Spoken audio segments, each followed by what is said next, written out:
When you hear the word homeless, what comes to your mind? What picture do you imagine? You might picture someone leaning or sitting against a wall, walking down the street, someone digging through the trash, or maybe someone sleeping on a park bench. While these images may describe the living conditions of the homeless, do they give us a clear picture of who they are and why they live under these conditions? Americans love our courageous, valorous military people. We like tales of sacrifice and bravery, even if the ending isn't always as happy as we might hope. One American serviceman is named Woody, and his story is not too uncommon, but not often told. Woody was born in 1939, during the boom of the country. He was the son of sharecroppers. At 17, he enlisted into the Army. Like most young men, he was eager to serve his country in the armed forces. Woody served 18 months fighting in Korea. He was wounded twice, first in the leg, then in the abdomen. During his tour of duty, Woody would spend 49 days in the hospital. Afterward, he married and had 3 children, and for the most part, life was good. Then he was struck by one of the worst tragedies that could happen to a father.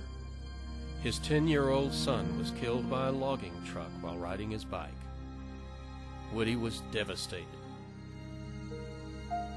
To escape the pain, Woody turned to alcohol. Next, you'll see what depression, along with alcohol abuse, can lead to.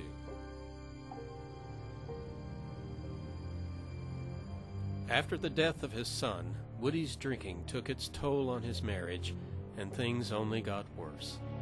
His family moved out, and he was left all alone.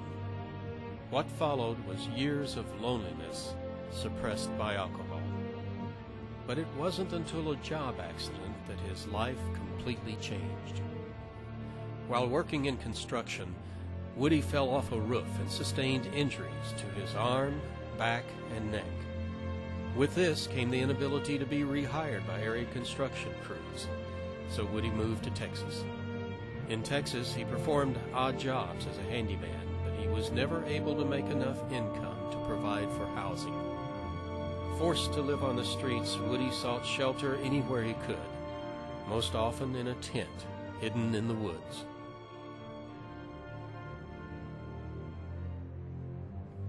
The neck injury Woody sustained nearly 20 years earlier never fully healed, and the pain only got worse.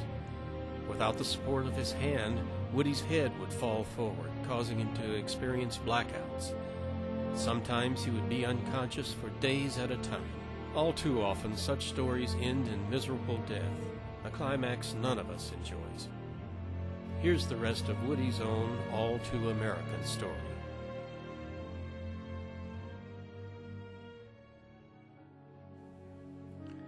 While Woody was sitting in a park, Laurie from the Hope Project met him and gathered information about his experiences and his situation.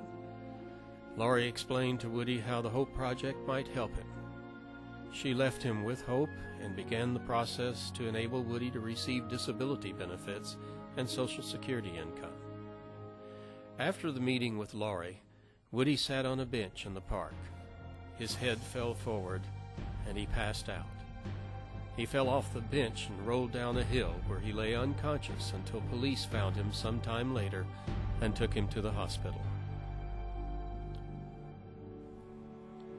Laurie returned to find Woody and give him the good news about his benefits, but was unable to find him. She searched in many of the areas where the homeless frequented. Eventually, she checked the hospital and found that Woody had been admitted. During his hospital stay, Laurie helped him get the paperwork approved for his benefits, and when he was discharged from the hospital, he was taken to a retirement home to recover. During his 1-year stay there, Woody experienced detoxification, and Laurie was able to find an affordable trailer house for him to live in. Once he had a place to live, he was released from the retirement home. Today, Woody is no longer drinking to endure the pain of his injury. He has a place to live and is trying to reunite with his family.